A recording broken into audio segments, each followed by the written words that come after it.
Welcome to Teachers Transition Podcast, a show dedicated to supporting teachers transition in, through, and out of education. Grab your seat and let's talk about how to make your next transition a successful one. Happy Sunday, everyone. This is Alex Curtin, host of Teachers Transition Podcast, a podcast helping teachers transition in, transition through, and transition out of their educational careers. I am so honored to have a uh, heavyweight hitter that has a vast number of years of great experience. This is Dr. Ratliff. For those who don't know her, she is the most sought after educational expert leader in our country. She has a passion to empower teachers and educational leaders to build and sustain effective schools. Her current experience includes academic superintendent for the Cleveland Metropolitan School District since July 2019. She served as a principal, elementary school teacher. She has a doctorate of education, and she is the CEO of the Executive Leadership Academy. And I'm so happy to welcome this powerhouse. Good afternoon, Dr. Ratliff. Good afternoon. It's a pleasure to be here. How are you? I'm doing great. I got the opportunity to interview Dr. Wortham, Deborah Wortham. I don't know if you're familiar with her, another powerhouse. And I saw your bio and your experience. I'm like, this is a person that our audience would definitely benefit as teachers go through different transitions. And the power of teaching starts with impact. As you move further in your career, you're trying to think, how can I have a greater impact? And you are a prime example of a leader that has done that so well. And, if you're going from classroom teacher to district level leadership, which is so admirable because there's a lot of misconceptions that you have to kind of skip over those things. There is a possibility for leaders to go from a teacher all the way up. And, what are the defining moments when you realize you were ready to lead at the highest levels?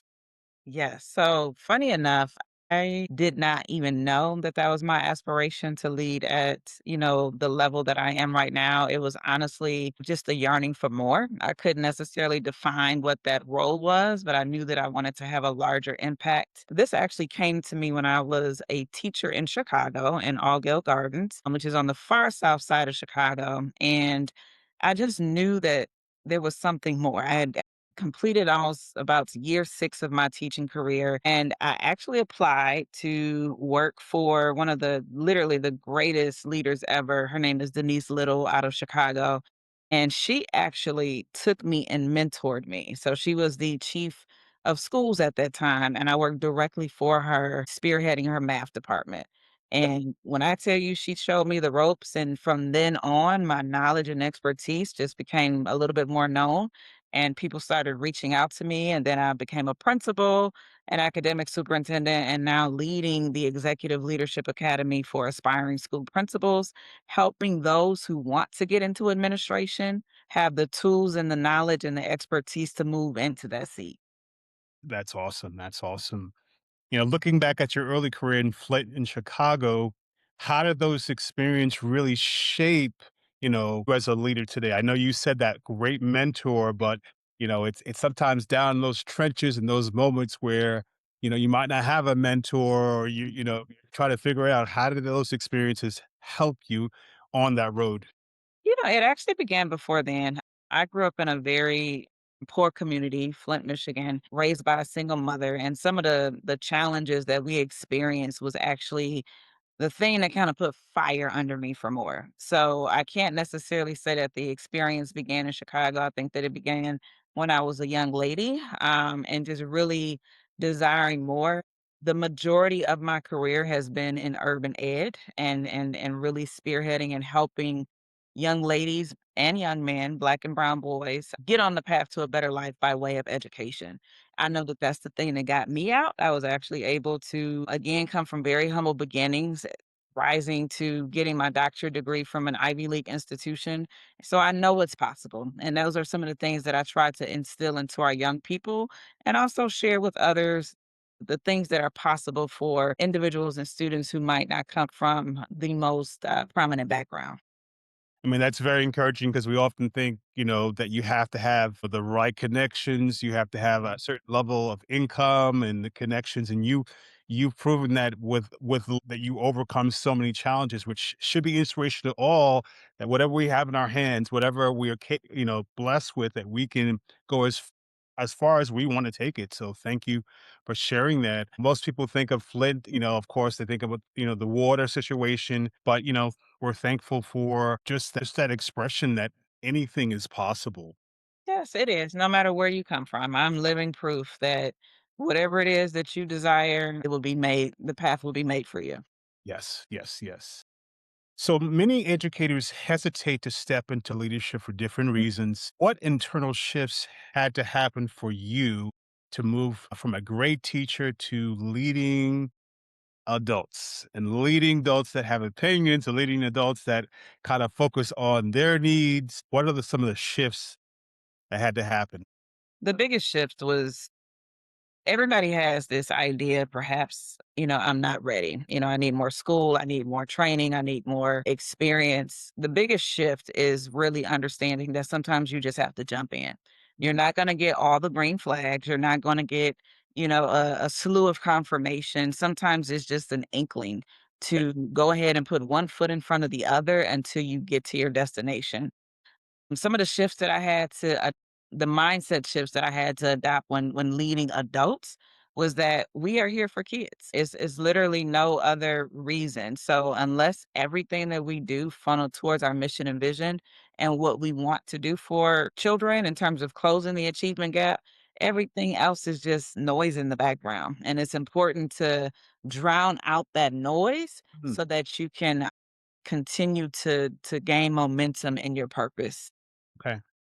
Well, that echoes so strongly for me because I'm an aspiring, leader, and my mentor told me that, you got to see the kids first, and kind of drown out that noise, because many teachers kind of focus on their immediate needs. That's kind of more self-driven than what is the what is the purpose for us, to drive that academic achievement, opposed to what I don't have and what preferences I have in my schedule. And Yeah. Oh, so he reminded me that, and I hear his name, Ben Benavides, and Yeah. he told me, if you learn that lesson, that is so key. Yes. Yes. So, I mean, I've coached people who have children and, the excuses, oh, I have to, do what I have to do for my children. The Lord will make a way. I am a believer and I truly feel like if you just kind of put things, one thing in front of the other, make small steps, even if they're incremental, and you'll get to where you want to be. Okay. Well, I'm gonna just piggyback on something you said, because oftentimes, in the Christian world, we kind of believe that the community of people must see it for you to go forward. And you mentioned that you might not get the green flags, and how do you stay firm to what you believe you're called to do when someone above you, or you might hear could not be the right fit, or you hear all this noise above your head that's kind of discouraging you? So, one thing that I can say just from my mentors and some of my leaders is that your opportunity might not be in your district. Mm, So, most people try to move up in their district. They've been teaching there for 20 years. This is all they know. And yes. it's a push for you to look outside of your surroundings, whether that's another district within your city, whether that means that you're gonna have to commute, 45 minutes or so to get to the next district over. Whatever it is, I just would implore people to look outside of where you are because once you've been in a place for so long, you can get stymied into a particular position and they think like, "Oh, that's just Sam, like he's, good with technology, that's where we're going to keep him." But Yes. no, Sam wants to be a principal. Sam wants to be a superintendent. And in order for Sam to get there, he's going to have to leave in Mhm. order to fulfill his destiny. That's good. That's good. That's good. Mic drop right there. Wow. So, What does it truly take to stand out as the only candidate in a principal's interview? I had a colleague that I was speaking to who went through an aspiring cohort in her district, and she went on 4 interviews and she was about to give up. And it was that last interview that secured her an AP job. And I'm sure too many people are in the position now where they're saying, I want to take the leap, or this is prime time, contracts are going out, job recs are going out. How do you stand among, you know, the others? What is So something yeah, so this is something that we do at the Executive Leadership Academy for aspiring school principals. So if anyone is interested in diving deep, I can give you a high level overview. And then if you're interested, you can apply and we can go deeper. But the one thing that I want to say is that I have interviewed hundreds of people who want to be principals. The perception that you give off within the first 10 to 30 seconds solidifies how people view you. And so it's important to show up sharp. It's important to show up professional. It's important to show up looking like the principal. Believe it or not, people have come into, interviews and, they don't look like, the type of person that you would want for that role. And once you present yourself like that, the one thing that I always tell people, gone are the days where there are low level questions such as, tell me about yourself or why do you want to be the principal? Every single thing should hinge on an experience that shows proof and evidence that you have experience in this area. So I can give you an example. So, for instance, I always tell people the question is, tell me about a time.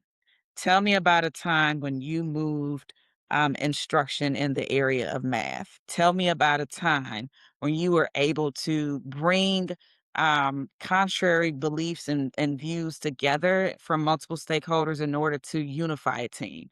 So you have to be able to look at all of your experiences and relate it to the question to show that you have experience, you are the one for the job. You have done this before. You can never answer a question of, I don't have experience in this. You better think of something. Because at the end of the day, they want someone who can hit the ground running. So they want someone who is going to be the least riskiest when it comes to, ruffling and I wouldn't say the least risk. I would say the least riskiest, but I would also put a caveat on that, meaning that you are the one that can go in and do the job, that you're not going to be the one that is going to, cause the administrators, and I mean the superintendent, the assistant superintendent, a problem. Like you have to be the one to go in and take the reins and move in the direction that they want you to go.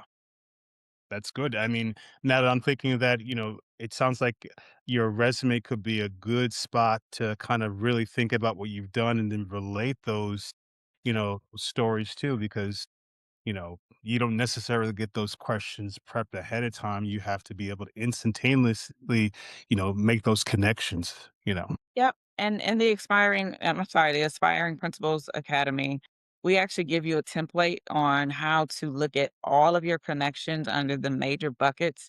I've been doing this so long, most principal interviews, hinge on instructional leadership, operational leadership, culture, like it's the same ones. And, we have this exhaustive list in the academy. And once you know those buckets and put all of your experiences in those buckets, you're able to not get to the interview and be tripped up on questions because you know exactly where it's at and you've already written it out and you can already reference it. That's great. And can you again reference where can we find that? I'll add that in the notes. But if someone's just kind of grazing through the podcast and hearing that, where can they find that? The topics or find Uh, the on your website and oh, information so they can go yes. and say, okay, well, this is Yeah. what I want. Yeah. Mhm. If you go to www.aspiringschoolprincipals.com, you'll reach the landing page and there's an area for you to apply. We actually have a cohort coming up in October. So if anyone is interested, by all means, I would say apply. It is a game changer. I have gotten hundreds of people into the seat, even people who didn't think that they had a chance or had, gone on 25 interviews, 30 interviews, nobody is biting.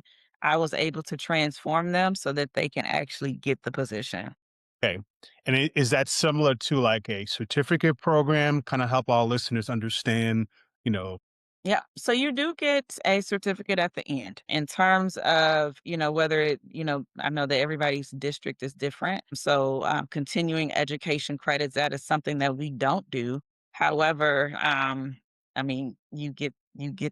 the arsenal to get the job that you want Okay. and be effective in it. That is the key, effectiveness. Okay. What does it truly take? Well, you said we touched on how do you stand out, but can you walk us through a mistake you made earlier in your principalship that became a powerful leadership lesson? So one of the biggest things, I was a principal in West Philadelphia. If you know anything about West Philly, it is an area that is becoming gentrified, but not quite yet. You have the University of Pennsylvania that's kind of building around it, but it's just not there yet. So there's a lot of dilapidated homes, and it's a very urban space. I would say that one of the things that I made a mistake on when I started out as a principal was making sure that I had relationships. Mm. So the school was such a bad state, so to speak, that I went in literally just trying to make sure that we had at least a foundation to do what we need to do. And what I found is that if you do not build relationships with people, and I mean the teachers, the custodians, the parents, your deans, your APs, whatever it is, if you don't take time at the beginning Yeah. to build relationships with people and to continuously water them throughout the year, you're not going to get far because you need people to follow you.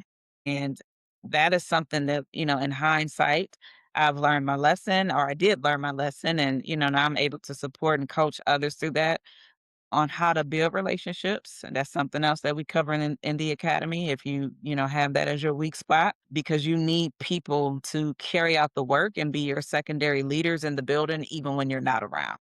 Okay. And what would you say, that experience where you did not make that choice, how much harder was your job navigating without building those rapport and relationships, It was So I got to Philly and I did like a high level like meet and greet and high level meetings with all the staff, that lasted maybe 30 minutes, 45 minutes. That's just not enough. So, I would encourage people to build it into their schedule, whether that's, meeting to have lunch with people or, scheduling things outside of school so that you can get to know them because it did make the job harder. It's people that, um, I think that could have been reeled in quicker and, wasn't so much of an issue had I done that heavy lifting a little bit harder. Demands of the school were there and very much in your face to where it became challenging, but looking back, I would encourage anybody to build in scheduled time so that you can continue to foster those relationships, and so they see you not just as the principal, but also as a human, Yeah. So that's important. And would you at all equate to that as a teacher, building relationships with students and setting rules? I feel like that those things are like parallel worlds. Like when you move up, that's what you gotta, it's a constant theme. Well, I would say that you definitely, it's a parallel. Now, is it the same sort of skill that's needed to build relationships with teachers and versus relationships with kids? It's not. It's a very different skill. You're with the same 25 people all day when you're in the classroom versus if you're in a building, you're looking at parents, you're looking at community, stakeholders, you're looking at so many different people who have so many different motives. So it's very different than being a teacher in the classroom. If there was a teacher in the classroom, what I would say right now is if you had the opportunity to be a mentor teacher or a teacher leader in your building so that you can start to understand what it's like to build relationships with colleagues and other adults, that would be the starting point. I can definitely recall, I've had some great principals and great superintendents. The ones that stand out to me are the ones that built that relationship. they remembered those little small little facts. I'm like, how did you, Yeah.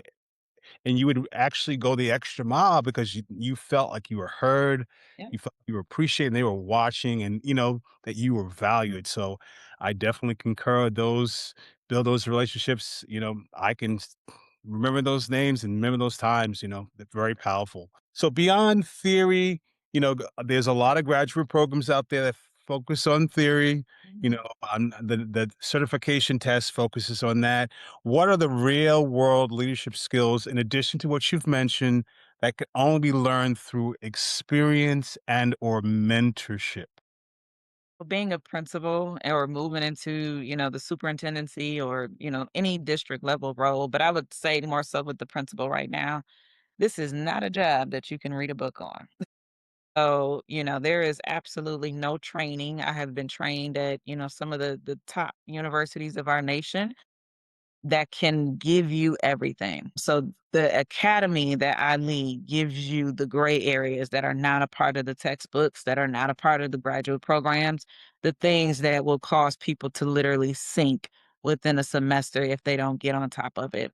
So some of those soft skills include how to be an instructional leader, so actually knowing how to give actionable feedback, we give feedback to teachers, but how do we make it actionable? Something that they can actually do to change practice and that is practical and easy to implement that literally can be just the biggest lever to make things different in their classroom. Another thing is in addition, of course, we talk about, how to get the job, but culture is big. How do you build culture is not just going around passing out, caught being good tickets. It's, about morning meetings. It's about, being visible in the classroom. You can't lead from behind your desk, being in your office all day. You have to be seen. Those are some of the things that are not necessarily, you know, talked about. The great thing about the Aspiring Leadership Academy is that you do have an opportunity to interview with an actual superintendent. So the areas that you think you're weak in, we point them out to you before you get to the interview. I mean, Yeah. that's just a sale right there. I mean, you can't ask for that. So, this is not a question that I sent you, but why do you think colleges and programs are behind the ball of really understanding? I know you said it's a gray area, because we're trying to train these next leaders. Why, in your opinion, do you think these programs are behind, Yeah. you know, in helping candidates get ready for those gray areas? Yeah. So graduate programs, in terms of being an administrator, a lot of them prepare you for the assessment. In many states, you have to take the principal's assessment, the superintendent's assessment. So the goal is for you to pass those assessments. In terms of why I think they're behind the 8 ball is the same way I think that, certain central office leaders are out of touch. You're not in the school. Yeah. You're not in the classroom. You don't know what's going on when, little Johnny's mother is ticked off, about to explode, Yeah. and you are literally, the face of why she's angry. So unless you, have spent time in the school, theory just doesn't get it. Yeah. It literally hinges itself on practice and experience, and a lot of professors don't have that. Yeah. Yeah. I can relate to, those parents, and like you have to be really you have to choose your words carefully. You have to de-escalate Oh, yeah. and tell them, hey, we're here to help you. I parents all the time say, Johnny doesn't do that in my class. I'm like, I don't know what Johnny does at home, but this is what I'm seeing. And I say, focus, this is the behavior rather than it's the student.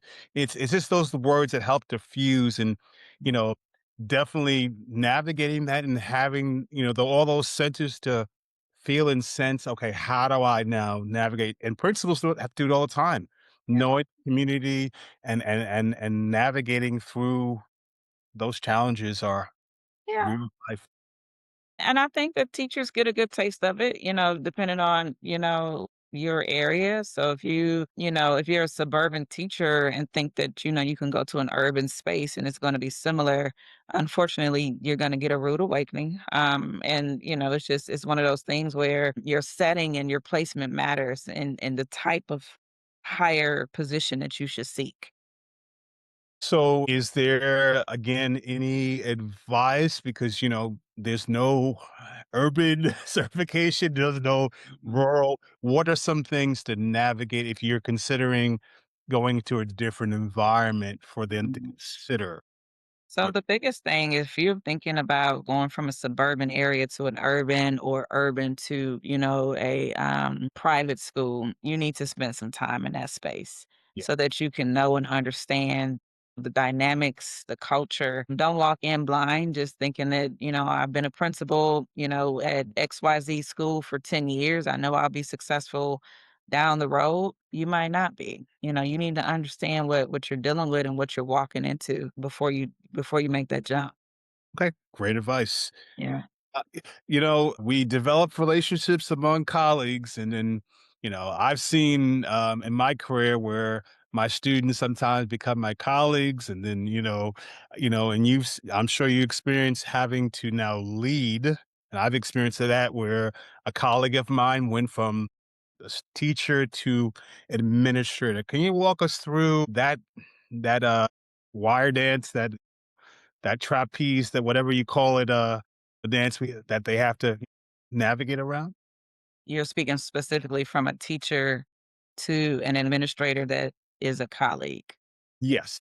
So the hardest transitions that I've ever seen is the teacher who moves up in the same building. Mm, Because guess what? Your colleagues saw you come in late. Your colleagues saw you, you know, um, spending a little bit extra time at recess, or your colleagues saw things that others didn't. mm, So to them, you're still, kind of on their level. If that was the case, I think the biggest thing is that you have to work even harder to be credible. mm. People need to know what you know and how much you care.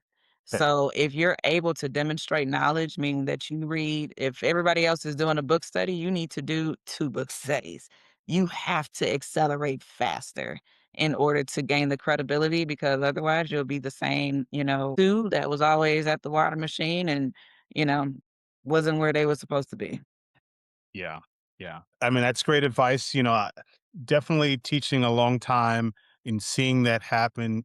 There's often this misconception, that teachers that become administrators are like selling out almost like, you were on our side and now you're against them. And, I think that goes to say to the leader, are you creating that environment where teachers will be willing to, work hard for you opposed to this is me against you?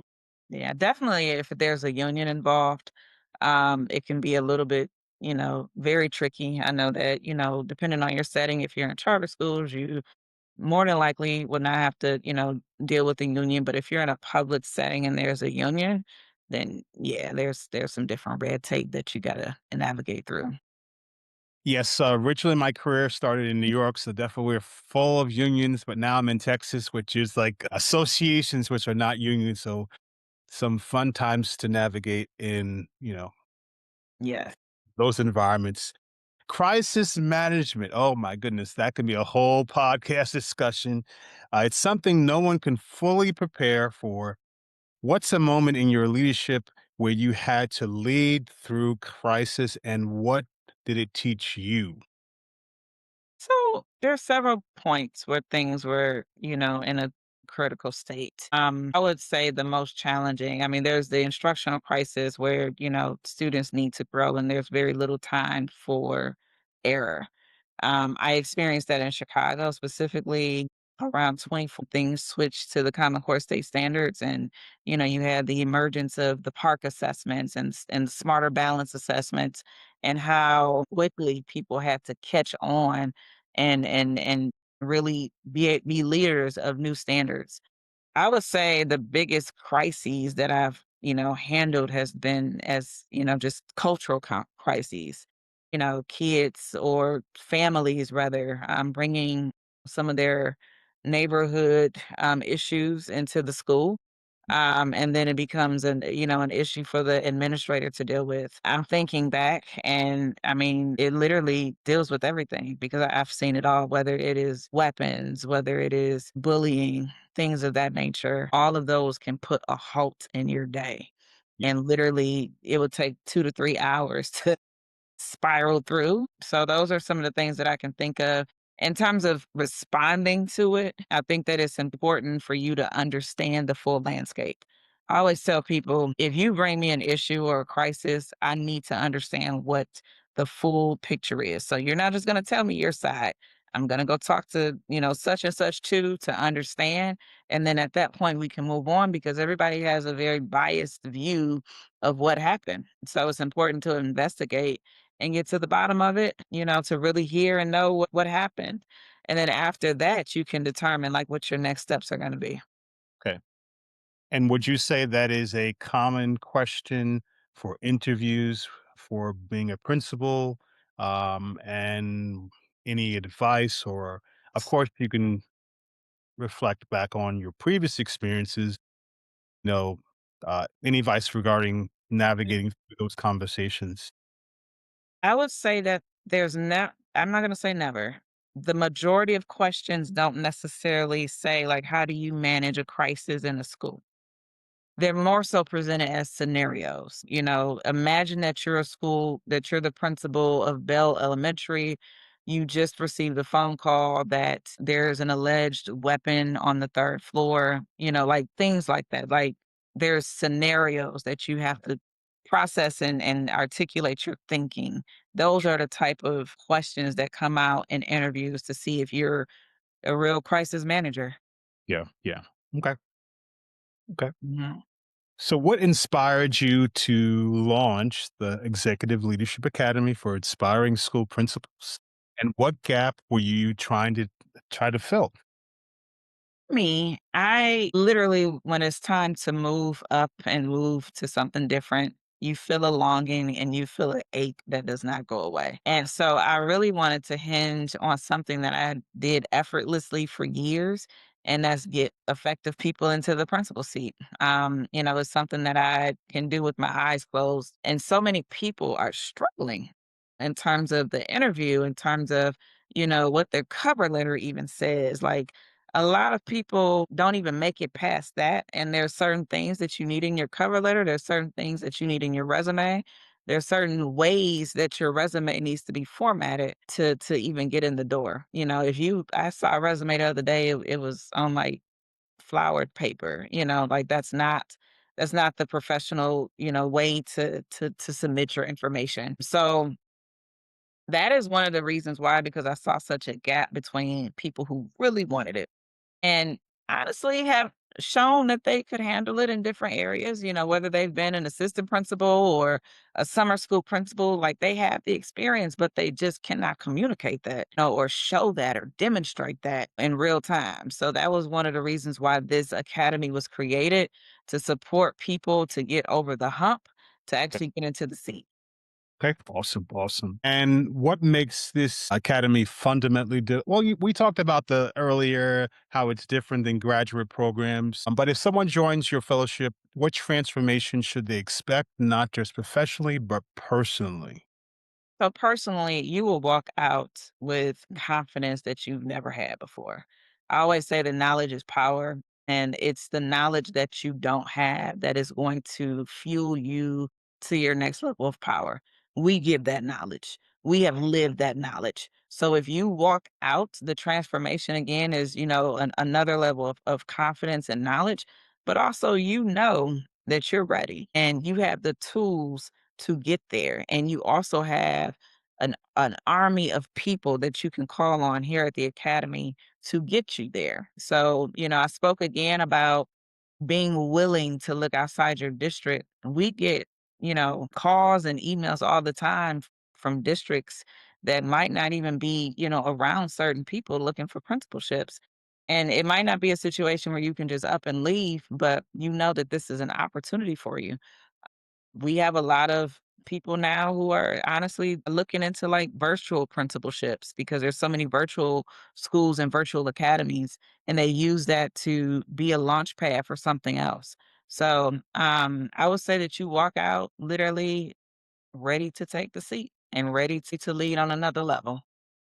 And do you talk about or do you explore, you know, about kind of when do you go from assistant principal to now thinking about principal to superintendent? Is that Yeah. a scope you can talk about? I know districts have a certain number of years, but So I will say this, and this is something that we stand by.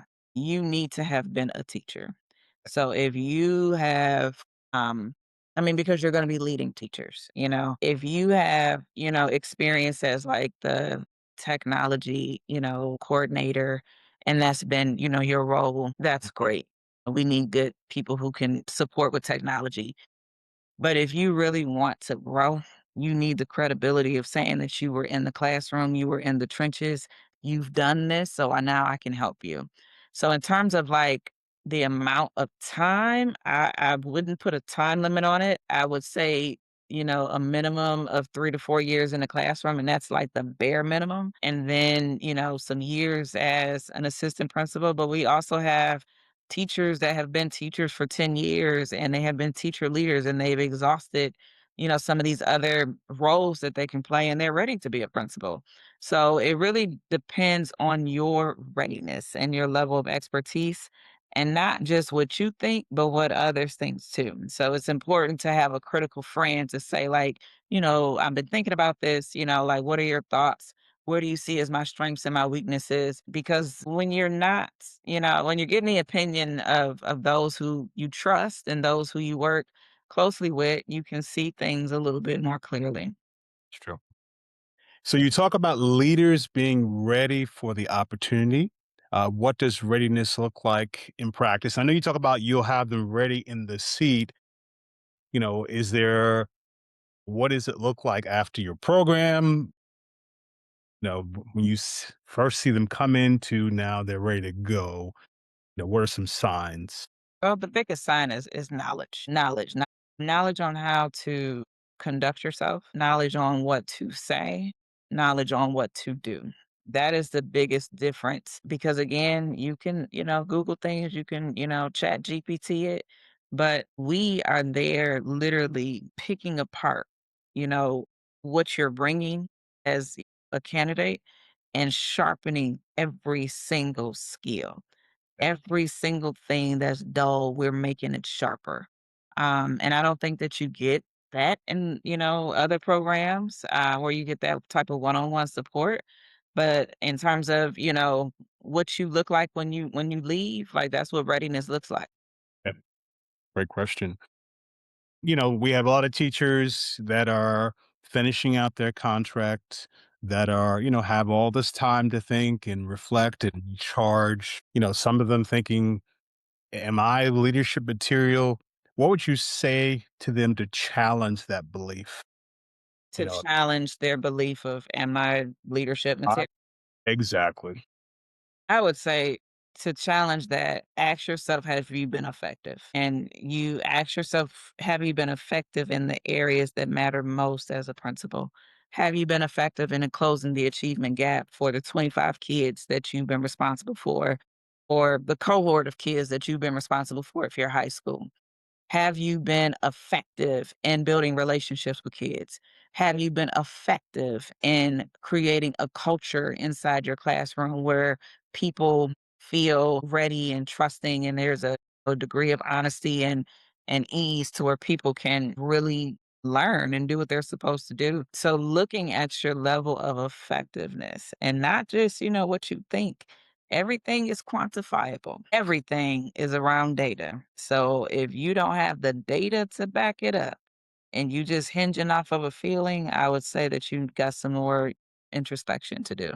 Well, definitely, we appreciate your vast insight, your wisdom. And again, can you mention one more time about that cohort Yeah. that people are getting excited about? Yeah, the Executive Leadership Academy for Aspiring School Principals. If you go to www.aspiringschoolprincipals.com, you'll see all the information on our website as well as a button to apply.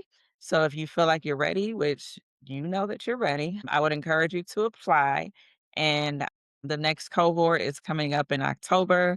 If you have any questions, you can email me. My information is right there on the website. I respond all the time. So there's no one that whose email will go unanswered. So if you have any questions, reach out and I hope to see you there. And I'm ready to make this transformation with you. Awesome. And how long approximately does that cohort last? Yeah, it's 3 months. So the first month is 3 days in a row.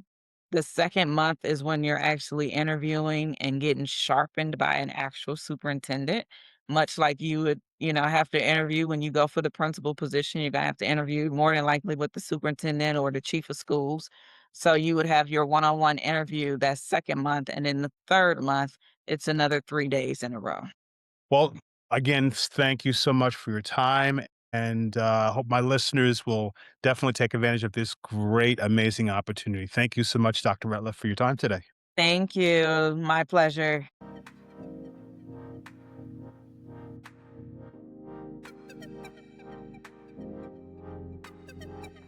And thanks for joining us today. Please like, subscribe, and share this episode with a colleague. Keep learning, keep growing, and never stop believing in your impact because you truly make a difference.